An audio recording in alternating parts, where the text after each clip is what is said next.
עפרון, וישקול אברהם לעפרון את הכסף אשר דיבר באוזני בני חת, 400 שקל כסף עובר לסוחר. עפרון s'écrit avec un vav, Aïn P Resh Vav Nun Sofit. Et que après que Abraham Avinu a donné l'argent à Ephron, la Torah lui a enlevé le vav. Après il s'écrit Aïn P Resh Nun Sofit, sans le vav. Alors les Mfarshim lui demandent où est passé le vav. La Torah elle n'enlève pas comme ça des lettres au nom de quelqu'un. Tu rigoles quoi. Comment ça s'appelle quand Sarah, on lui a enlevé le yud, elle s'appelait Sarai. Quand on lui a enlevé le yud il a fait un beddin là-haut, il a porté plainte. Il est monté là-haut, il dit oh, c'est quoi cette histoire là? Moi j'étais dans le nom de la Tzadéket, on m'enlève, c'est quoi cette histoire? Non, je suis pas d'accord moi. Il a porté plainte au beddin, non. Hachim il a dit tu as raison. Hachim il est émet, Dayan est émet. Si c'est pas parce que c'est un yud, il peut le prendre, c'est comme un truc, il l'envoie de l'autre côté. Seulement, Hachim il est émet, donc il écoute, il dit d'accord, j'écoute. Donc je te dois quelque chose. Qu'est-ce qu'il a fait? Il a mis sur Yoshua. Il a pris le yud de Sarai, il a mis à Yoshua. Il s'appelait Yoshua, Yoshua. Donc le yud maintenant il est parti là-bas. Lui il a dit quoi? Ça me va. Tu m'as donné une place de privilège. Avant j'étais avec Sarah, maintenant chez Yoshua, ça me va.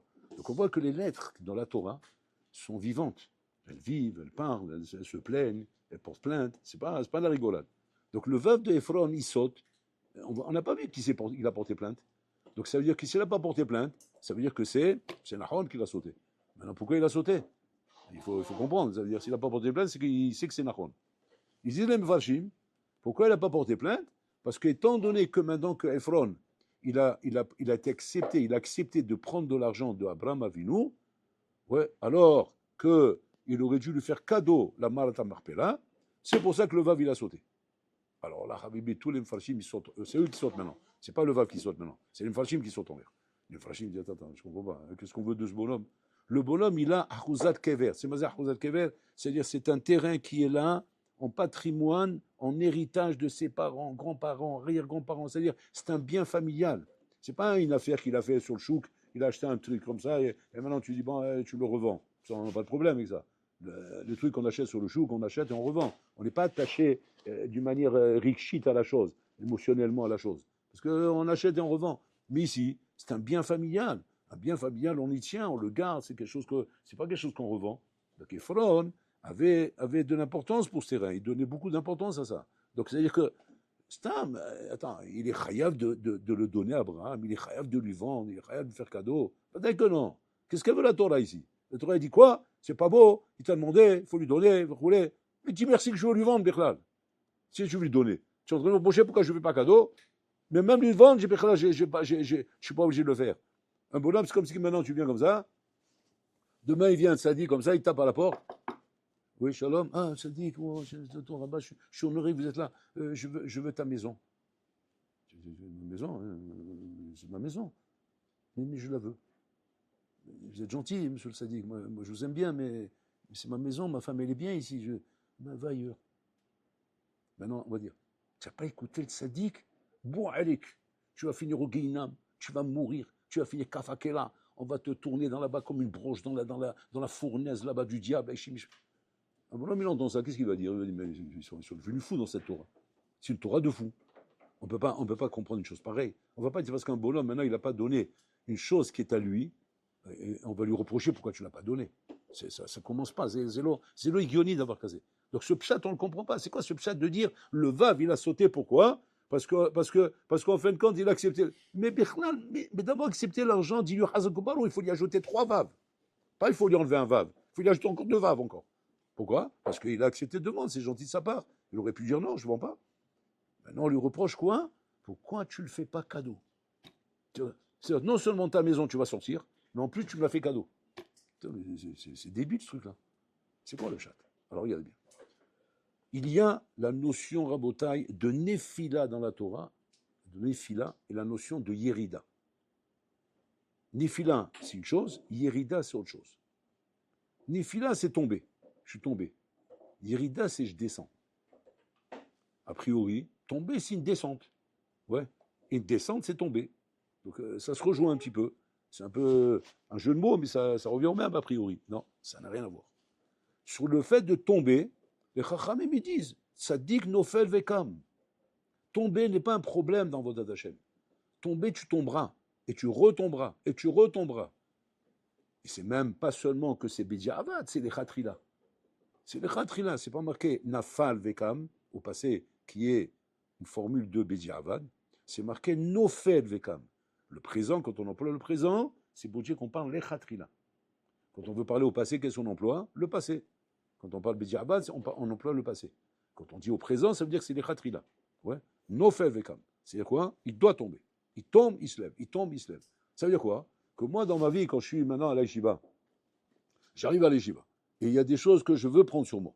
Je veux prendre sur moi de faire attention aux horaires, je veux prendre sur moi de faire attention, être ponctuel dans mon seder, je fais attention de bien faire mes hazarot, de bien préparer le shiur, de bien... tout ce que je dois faire, quoi. Tout ce que je dois faire. Maintenant, elle m'a assaut, j'ai des nifilotes. J'ai des nifilotes, pitom, j'ai pas réussi à me lever à la tfila, pitom, j'ai pas réussi à se seder, pitom, j'ai pas réussi à faire bien le hazara, pitom, j'ai loupé le shiur, j'ai pas bien compris le shiur, vous voulez. Nofel, qu'est-ce qu'on te dit sur ça? Nofel vekam. À quoi ça sert? Pourquoi il faut tomber pour se relever? C'est pas mieux de ne pas tomber? Impossible. De ne pas tomber, Rabotai, c'est pas du binyan. Le vrai binyan, c'est la confrontation, c'est l'effort que tu fais de tomber et te relever. Comme un joueur de foot. Un joueur de foot, Rabotai, un bon joueur de foot, c'est quoi? On le fait tomber. Maintenant, exprès ou pas exprès, bon, vous connaissez dans le foot comment ça marche. Ouais. Maintenant, qu'est-ce qui va me montrer que c'est un bon joueur? S'il se relève. S'il se relève, il court pour récupérer la balle. Imaginons maintenant, il est par terre en train de pleurer. Pourquoi? Parce qu'il se vexe. Il est vexé maintenant. Il est vexé qu'on l'a fait tomber. Et donc, il est par terre, il est énervé, et il ne veut pas continuer à courir. Qu'est-ce qu'il va faire l'entraîneur? Il va l'attraper, il va dire, bon, sors du terrain, ouais, sors du terrain, je vais mettre quelqu'un à ta place. On ne peut pas travailler comme ça et tu ne peux pas arriver à gagner le match si jamais tu te vexes. On est là pour se bagarrer. Et tomber, c'était normal. Quoi, tu ne savais pas que tu allais tomber, tu ne savais pas qu'on allait te faire un croche-pied ou quoi que tu allais tomber, tu le savais. Donc, mais là, il faut être prêt à ça. Tu dois être prêt dans la vie à comprendre que quoi? Que les chutes sont normales dans la vie. C'est normal qu'on ait des chutes. C'est normal que pitom, moi je travaille sur moi pour ne pas faire zéra levatana et maintenant je suis tombé. Je travaille sur moi pour ne pas faire attention à mes yeux et je suis tombé. Je travaille sur moi pour ne pas parler avec une fille, je suis tombé. Je travaille sur moi. Tu vas dire, ouais, mais c'est pas bon, c'est pas bon tout ça. Si on tombe, c'est que ça va pas. Si on tombe, c'est que ça va pas. Non, les khamim te disent non. Tant que tu tombes et tu te relèves, c'est que ça va. Le hikar, c'est de ne pas rester par terre. Tu te relèves. Moi, je me rappelle Rafakin, une fois comme ça, il m'a vu, j'étais éteint. Je n'avais pas la pêche. Il vient me dit, qu'est-ce qui se passe? Il dit, voilà, j'ai pas compris le chiour, donc je suis pas bien, je suis découragé. Il m'a mis une tarte. Shem Elahem. Tu mets une tarte à un bonhomme dans l'état où il est maintenant, mais il prend ses bagages, il se casse. Il m'a dit, mais il est fou celui-là. Déjà, je suis pas bien. En plus, il met une tarte. C'est pire que ce qu'il ne fallait pas faire. Et donc, dans ce cas-là, tu sauves. Non. Qu'est-ce qu'il m'a dit? Il m'a dit quoi? Il dit, tu n'es pas bien parce que tu es tombé. Mais tu es fatigué ou quoi? Mais la vie, c'est que ça. La vie, c'est que tomber. Donc tu dois te relever maintenant. Et il m'a mis une tarte, il m'a dit, lève-toi. Et Habib, il m'a pris cette notion que je n'avais pas jusqu'à maintenant, parce que moi, je ne connaissais pas ça. Il m'a pris cette notion de savoir se relever. Que quand on tombe, on se relève. Maintenant, c'est quoi la ma'ala de savoir se relever quand on tombe? C'est que quand tu vas te relever après tomber, tu vas être plus fort qu'avant. C'est pas que tu vas te relever, ça va être la même chose. Ça va être plus fort qu'avant. Pourquoi? Pourquoi quand tu tombes et tu te relèves, c'est plus fort que si tu tombes pas? Parce que quand tu tombes pas, tu maintiens ton niveau. Quand tu tombes et tu te relèves, tu renforces ton niveau. C'est ça la différence. Donc c'est pour ça qu'il est nécessaire de tomber. Parce qu'on veut que tu renforces ton niveau. Parce qu'il faut de la conviction pour se relever. Alors que pour se maintenir, il faut juste se maintenir, c'est tout. Maintenir, mais rien ne vient dire que tu es en train de te renforcer. Tu es simplement en train de maintenir le cap. Mais quand tu tombes et tu te relèves, c'est qu'en vérité, tu as de la conviction et tu mets hazek. Et donc, Mimela, tu montes de niveau. Il a fait. Ça, c'est Nefila. Maintenant, il y a ce qu'on appelle Yerida. Yerida, c'est un autre domaine. C'est autre chose. Yerida, c'est autre chose, Rabotai. Yerida Rouchanit, c'est Mashou Acher, les gamins. Yerida Rouchanit, Rabotai, c'est pas une Nefila. Nefila, c'est-à-dire que je suis en train de travailler, je me bagarre, j'essaie de faire des choses, mais je tombe. Alors, tu tombes, c'est normal. Tu es en train de travailler, tu es en train de bosser, tu es en train de jouer. Et tu es tombé, c'est normal. Tu t'es tombé, Betor Avoda. Mais quand il y a Yerida, là, c'est dangereux. Yerida, Rabotai, c'est dans la tête. Quand Pitom, dans la tête, ouais, il y a un problème qui s'est passé. Un problème qui s'est passé. Un truc qui t'a, chas v'shalom rabotai, kaviachol, bloqué l'esprit. En général, c'est les midotes en général. C'est les midotes qui font ça. Et qu'à un moment donné, ma tête s'est bloquée. Et donc, à cause de ça, maintenant, je sens pas une chute dans un domaine, je sens une irida en général. Une irida. Comment on évalue la différence pour savoir si on est dans une irida ou dans une néphila? Comment on sait différencier les choses? Alors, regardez bien. La différence, elle est comme ça. Quand maintenant, je tombe en inophel, c'est-à-dire que je ne suis pas en train de tomber par rapport à un niveau rouchani que j'ai atteint. Je suis en train de tomber dans ma avoda régulière. J'ai une avoda régulière et je tombe. Alors dans ce cas, on te dit, profite de ça pour te relever. Ça va être mechazek au trait et tu vas grandir de ça. Tout à fait. Yerida, c'est pas pareil. Yerida, c'est-à-dire que tu étais maintenant normalement dans un matsav normalement de Aliyah. Tu étais dans un matsav de Aliyah. C'est-à-dire que là, tu étais dans un matsav où tu montais de niveau. Donc c'est le contraire de Yerida. C'est au contraire de Nefila, pardon. Là, tu es bien Aliyah. Et dans cette Aliyah, pitom, tu as déraillé. Tu as déraillé, tu n'arrives pas à maintenir l'Aliyah. Tu n'arrives pas à maintenir l'Aliyah, mata oser shavata yored. Tu yored bechazara. Tu redescends de l'autre côté. Donc c'est pas une Nefila. C'est pas une Nefila où les maasé, comment dire, je maintiens ma Aliyah, je tombe, mais maintenant je me relève. Donc, au contraire, je suis mehazek tasmi ba'aliyah. C'est matzav rabotai she'ani aliti, marchav ani yored. C'est-à-dire quoi? Je commence à descendre. Je me relâche dans mes hazarot, je me relâche dans les zmanim de la tfila, je me relâche dans le rapport dans la chevra, je me relâche dans mon iyun, il y a un relâchement général. Ce relâchement rabotai s'appelle Yerida. Yerida Shem Alahem. C'est Mesoukan. C'est ce qu'on va voir chez Ephron. Regarde bien. Ephron, il vient au début, il dit, le terrain, je te le donne, je te fais cadeau. Comment on appelle ça? Aliyah. Il est monté de niveau à Ephron. Ephron, il a reconnu la grandeur de Abraham Avinu. Donc il dit, je te fais le cadeau, le terrain, Aliyah. Maintenant, qu'est-ce qui s'est passé? Lorsqu'il a vu Abraham Avinu sortir les 412, les pièces, il a dit, non, je veux payer. Il a vu les pièces, il a tourné la tête. Et là, Makos, qu'il a dit, Beni ou Bencha Maï. C'est quoi cette somme entre nous deux? C'est que là, il est Beirida. C'est qu'il est prêt à accepter l'argent. Maintenant, Stam, dans un cas normal, comme on l'a dit au début, c'est pas dingue qu'on ne peut pas lui reprocher pourquoi il prend l'argent. Au contraire, du Khazakobalo, qui vend son terrain alors qu'il n'est pas obligé de le vendre. Là, on lui reproche qu'après que tu as atteint un niveau comme le faire cadeau, tu as atteint ce niveau, Assur lechal redet mi madriga azot. Tu ne dois pas descendre de ce niveau. Donc, ça veut dire que regardez bien, Rabotai. Matsav de Nefila, ce n'est pas quelque chose, Rabotai, dont on peut se protéger. Il y aura des Nefilotes. Il ne faut pas te briser de ça. Par contre, fais très attention à l'iyot. Parce que Kol Aliyah, Asura Yerida. Kol Aliyah, Oseret Yerida. Alors tu vas dire, comment on fait? Votre ça fait peur ce que vous dites. C'est-à-dire Kol Aliyah, Oseret Yerida. Alors quoi? Le Olim, Adif. C'est mieux de ne pas monter. C'est mieux de ne pas monter que de risquer de monter et de tomber. Pas de tomber, vraiment, de descendre. C'est-à-dire qu'il y a deux matzavs. Il y a le matzav de Avoda, où inévitablement je suis Nofel. Sur ça, on ne va pas te dire là maintenant, chez Nofel, ne travaille pas. Non, travaille au contraire, cours. Et les filles font partie de l'Avoda. Et c'est de cette manière que tu vas grandir. Il y a le matzav de Irida. C'est-à-dire que le bonhomme, maintenant, qu'est-ce qu'il fait? Il prend sur lui une khumra. Il prend des khumrot sur lui. Maintenant, il a décidé que quand il marche dans la rue, il marche la tête comme ça, basse, comme ça. Il ne regarde pas plus que ses 4 amotes. Puis, le bonhomme, il a pris sur lui cette khumra. C'est quoi le problème? Non, c'est pas mon soi, c'est bien. Quand il est mitalé. Maintenant, je lui dis au bonhomme, fais attention. Si ce n'est pas vraiment ton niveau, fais attention. Parce que si jamais tu as pris cette aliyah maintenant, et après tu es yored, pas nofel, yored. Yored, c'est-à-dire que tu sens que tu n'es pas au niveau. Tu n'arrives pas à maintenir ça. Et donc, mais maintenant, tu as yored. Yored, c'est-à-dire que tu reviens à ta case départ. Ce n'est pas comme avant. Ça n'a rien à voir. Ce n'est pas comme avant d'avoir essayé. Quand tu as été au lève à ta yored, c'est yoter garoua milo la'alot. C'est plus garoua que de ne pas monter, Rabotai. Parce que quand tu n'es pas monté, ton niveau, il est chazak. Il est chazak, simplement, il n'est pas en haut, il est en bas. Mais quand maintenant tu es monté, tu es redescendu, le niveau tu es redescendu, qui était le niveau initial, les maasé, n'est plus le même niveau qu'avant. Il s'appelle un niveau yaoud. Ça s'appelle un niveau bas par rapport à avant. Pourquoi? Parce que tu es monté en haut maintenant. C'est ce qu'il dit David Ameler. Mi ya'ale be'ar Hashem. ou miyakum bimkom kocho. Qu'est-ce qu'il veut dire par là? Mi'ale ber Hashem. Pourquoi tu ajoutes miyakum bimkom kocho? Parce que David Ameller veut nous dire la chose suivante. Il veut nous apprendre sur les sauts qu'on est en train de dire. Monter à l'Hachem, c'est toi, mi'ale ber Hashem. C'est bien de monter. Mais attention, miyakum bimkom kocho. Il faut que tu tiennes là-bas. Parce que c'est pas le tout de monter, c'est bien de monter. Mais tu vas rester là-bas? Tu dis, non, je voulais juste voir ce que c'est. J'ai voulu voir comment ça fait. Je suis monté, maintenant après je suis redescendu. Un d'avoir casé. Tu n'amuses pas à ça.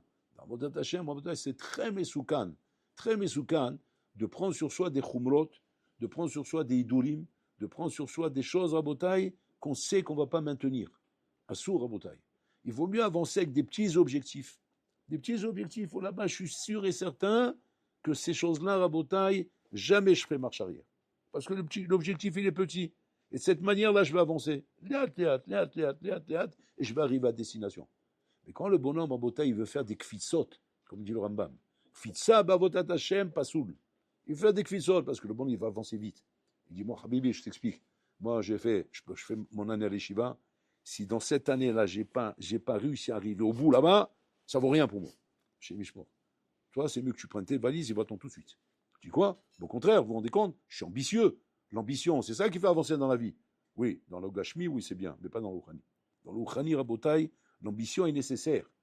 Mais il faut surtout maintenir ton niveau. Connaître son niveau et maintenir son niveau. L'ambition ne doit jamais te décourager. Tu ne dois jamais, par exemple, dire maintenant, je n'ai pas atteint mon ambition, je suis découragé. Non. La seule chose qui doit être capable de te décourager, c'est quand tu es en dessous de ton niveau, pas en dessous de ton ambition. Ton ambition, elle n'est pas. Ça raconte, c'est une ambition. C'est-à-dire, alors comment on l'atteint? Doucement, étape par étape. Étape par étape, on l'atteint. C'est la loi rabotage de la course entre le lièvre et la tortue. La fontaine, Zorob, il a volé tous les sipourim du Midrash Marian, qui s'appelait la fontaine. Il a volé tout ça, il a fait truc, il a pris les histoires, il s'est fait un pactole avec ça. Il a appelé ça la fontaine, ces histoires. Mais c'est tout ça, ce sont des histoires qui sont dans le Midrash. Il a fait une histoire qui s'appelle le lièvre et la tortue. Le lièvre et la tortue, ils ont décidé de faire une course ensemble. Ouais, c'est un Midrash qui nous apprend un Moussar Askel, le Moussar que je suis en train de vous apprendre maintenant. La tortue, il a dit, pas de problème, je fais la course contre toi. Tout le monde s'est éclaté de rire. Il dit quoi? Le lièvre la tortue va faire la course avec le lièvre, mais elle est fatiguée, elle est folle, cette tortue. Elle va jamais garder la course. Le lièvre, Habibi, court comme un avion de chasse. Mais il s'est perdu d'avance. La tortue, elle a dit, pas de problème, je fais la course contre toi.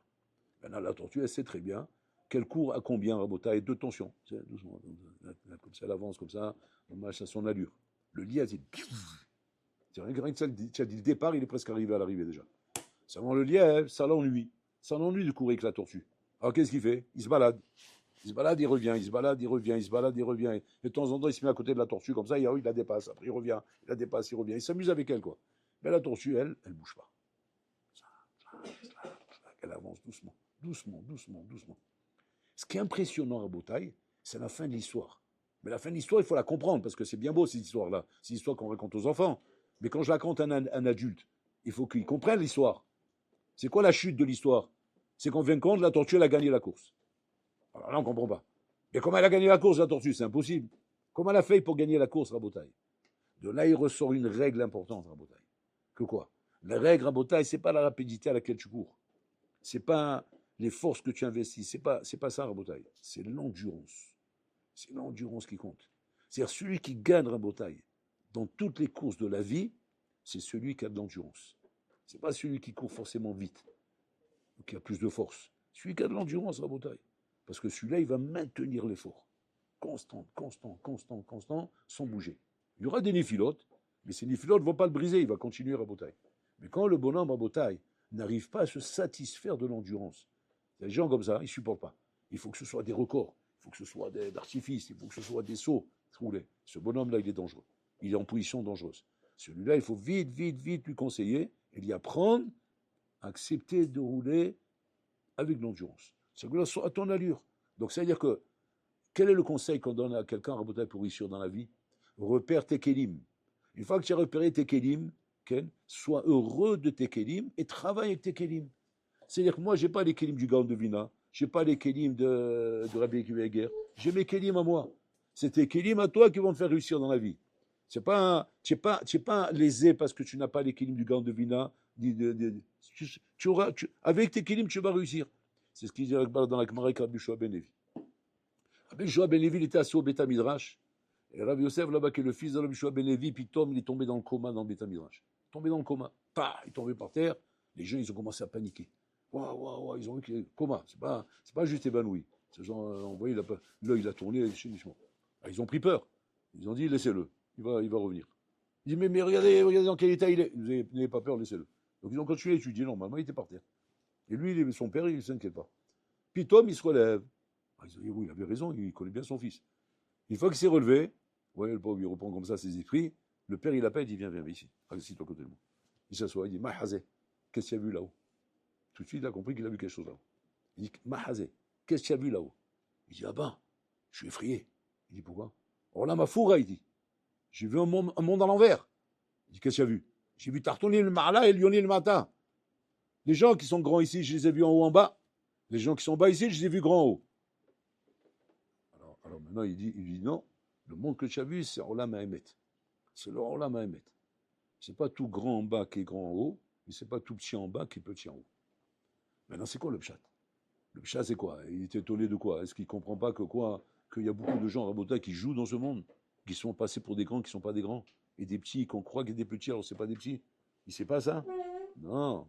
Le marchand là-bas, il était étonné parce qu'il a vu des vrais grands en bas et des vrais petits en haut. Pas des faux grands en haut et des vrais... Non, c'était des faux. Bon, on sait que le monde, c'est du sheker. Donc on sait que ça. Non, il a vu des vrais grands en bas et des vrais petits en haut. C'est quoi un vrai grand en bas? Un vrai grand en bas, un grand, un grand rabbin. Il a vu en bas. Il a vu un vrai petit, un petit, un rigolo, il a vu en haut. C'est quoi le pshat? Moshe Weinstein, Rabota, il explique ça, il dit comme ça. On donne à l'homme des kélim, Rabota, dans ce monde. Un, on lui a donné un dé à coudre. Et l'autre, on lui a donné une citerne. Bon, alors là, il dit, je t'ai donné une citerne parce que je sais que tu es capable de la remplir. Toi, je te donne un dé à coudre parce que je sais que tu peux remplir que ça. Maintenant, le bonhomme doit connaître ses kélim. Il doit savoir de quoi il est capable. Quand un bonhomme, il a compris que les kélim qu'il a, Rabota, c'est un dé à coudre, n'essaye pas de te comparer au bonhomme qui a la citerne. Parce que sinon, même le dé à coudre, tu ne vas pas le remplir. Et en fin de compte, qu'est-ce qu'on attendait de toi? Que ça, que le dé à coudre. Et du moment où tu as rempli le dé à coudre, tu es bon. Tu es bon là-haut, comme le grand qui a rempli la citerne. Pareil. Pourquoi? Parce qu'au niveau Avoda, tu as fait les mêmes efforts, tu as fait le même travail. Maintenant, c'est quoi un grand qui est en bas? C'est un bonhomme qui a une citerne et qui l'a rempli presque à ras-bord. Mais il manquait encore un petit chouïa. Qui est-ce qui va être plus grand là-haut? Celui qui a la citerne, elle est pratiquement pleine, donc elle représente des mégatonnes. Mais il manque un petit chouïa, ou l'autre qui a le dé à coudre, qui a sa racole, même pas 500 litres, mais il est plein. Il dit là-bas, c'est celui qui a rempli qui est en haut. Celui qui a rempli qui est en haut. Donc qu'est-ce que tu vois de là? Tu vois de là, mamage, que avant tout, Rabotaï, avant de se mettre à courir, avant de se débattre dans tous les sens, le Icar, d'abord dans la vie, c'est d'abord de connaître ses kélim, connaître ses capacités. Et travailler avec ses capacités, pas se prendre pour ce qu'on n'est pas. Ephron, il a fait une erreur. Ephron, il a fait une erreur, Rabotaï. Il a fait de la haute voltige. Il a fait du zèle. C'est quoi le zèle? Non, je te fais cadeau. Non, c'est à toi. C'est vrai, je fais cadeau. Pourquoi tu dis ça? Dis-le à Abraham Avinu. Non, je te vends le terrain. Et dis merci que je t'ai vendu parce que je n'étais pas obligé de le vendre. Pourquoi tu as fait de la haute voltige? Je lui ai dit, mais j'avais envie, j'étais emballé, j'ai vu Abraham et tout ça, donc ça m'a donné envie de faire... Mais regarde ce que tu as fait en fin de compte. En fin de compte, qu'est-ce que tu as fait? Tu es passé de donner cadeau à vendre. Ça, si les 4 là, tu avais dit ça, qui est ton niveau, ça aurait été magnifique. On t'aurait dit, on t'aurait rajouté 3 vaves. Maintenant que tu as fait le contraire, qu'est-ce que tu as fait? Tu es passé du niveau en haut et tu es passé au niveau en bas. Ça, chez Mishmon, c'est ce qu'on appelle Yerida Beruchaniut. Yerida Beruchaniut, Rabota chez Mishmon. Ça, c'est possible. Bien.